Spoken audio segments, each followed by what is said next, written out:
Dios te bendiga, iglesia. Bienvenido nuevamente a Coach TV, el canal de la fe. Y vamos a seguir con la segunda parte del mensaje. La palabra de Dios no tiene expiración, sino que se cumple. La palabra de Dios no expira, sino que tiene cumplimiento. Y hablábamos en el primer capítulo de cómo José tenía tiempo sin verse con sus hermanos. Y cuando sus hermanos lo vieron, que vieron a José en el cumplimiento de la promesa, del sueño de Dios que ellos un día creyeron que destruyeron, que habían destruido, que habían vendido a José y que José había desaparecido del mapa. Cuando ellos se encontraron con este José, estaban estupefactos, estaban turbados, no lo pudieron reconocer porque era difícil para una persona que había creído destruir a alguien, ver a esa persona cumplir sus sueños, lo que Dios había dicho de esa persona. Y me quedé hablando de que Dios fue quien le dio el sueño a José. José lo soñó, pero fue porque Dios se lo compartió. O sea que la palabra vino de Dios. Y cuando los hermanos intentaron acabar con José, no fue solamente con José y su sueño, sino que quisieron meterse con Dios. Muy bien. Igualmente, el que se quiere meter con la palabra tuya se está metiendo con Dios, porque la palabra la dio Dios, no fuiste tú que te la inventaste. Y nosotros criticamos usualmente a José por contar el sueño. Pero la Biblia, yo no he visto que critique esa actitud de José. Y José actuó mal contando el sueño. Y José fue imprudente al contar el sueño. No lo he visto. Obviamente, fue una imprudencia. Obviamente no tenemos que estar contándolo todo a los demás. Hay sueños que Dios te da que es para ti, no para que tú los riegues, porque se pueden levantar las fieras. Pero yo quiero que vayamos a Génesis capítulo 45, verso 5. Y leemos en el nombre del Padre, del Hijo y del Espíritu Santo. Amén. Agárrate. Ahora pues, no os entristezcáis, ni os pese haberme vendido acá. Porque para preservación de vida me envió Dios delante de vosotros. Ahora pues, no os entristezcáis, ni os pese de haberme vendido acá. Porque para preservación de vida me envió Dios delante de vosotros. No fue un error de edición, ni fue un error para que lo cortemos, sino para que meditemos en este versículo. De cómo muchas veces nosotros criticamos que lo que provocó que José sufriera tanto fue el contar ese sueño. Pero José dijo que para preservación me envió Dios acá. Óyeme bien. Entonces yo estoy viendo que hay una consecuencia, un resultado divino. O sea, el yo estar aquí fue un plan, un resultado divino, una cosecha divina. Dios mío. Entonces es imposible alienar, oye este término dominguero, es imposible dividir las consecuencias de su causa. Es imposible dividir la siembra de la cosecha.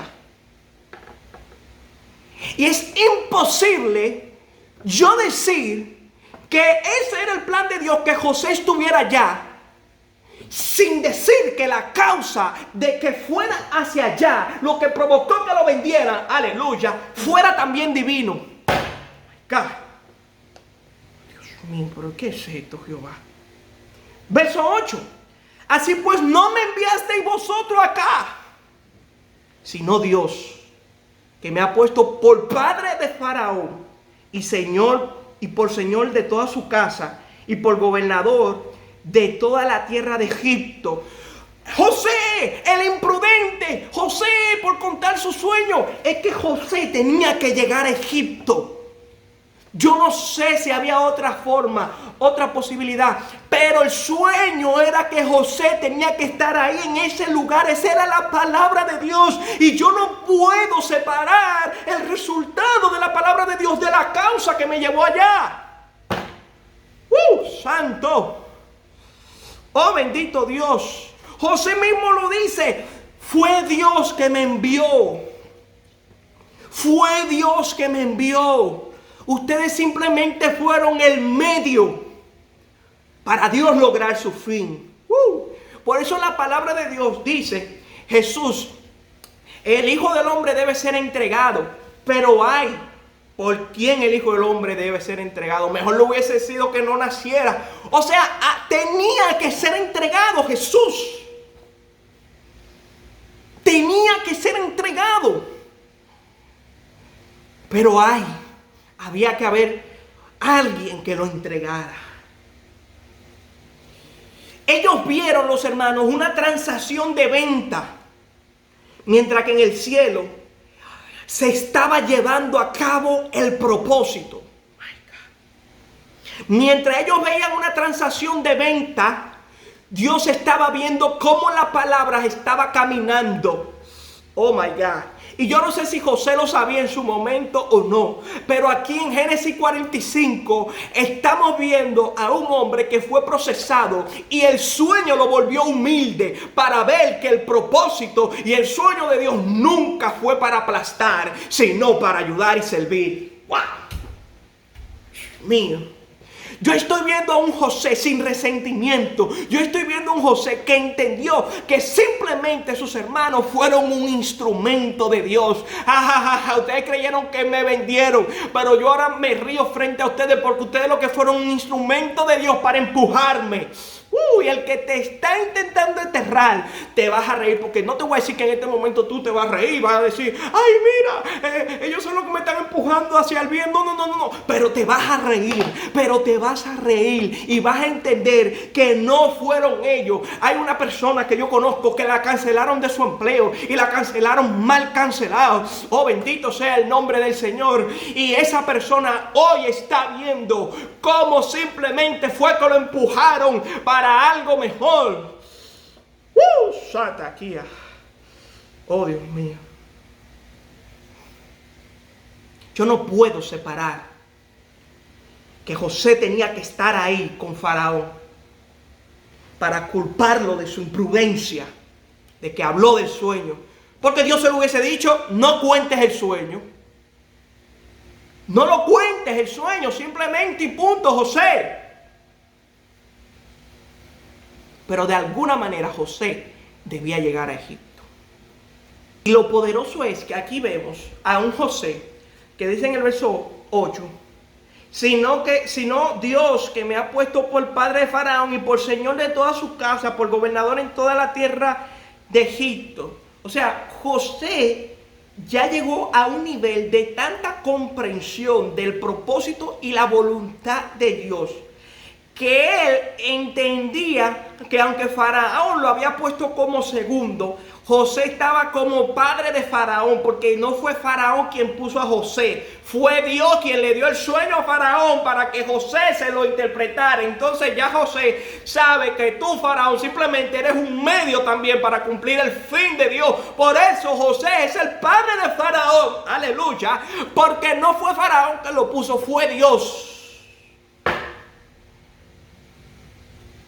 Y estoy viendo a un José que en medio del cumplimiento de la palabra de Dios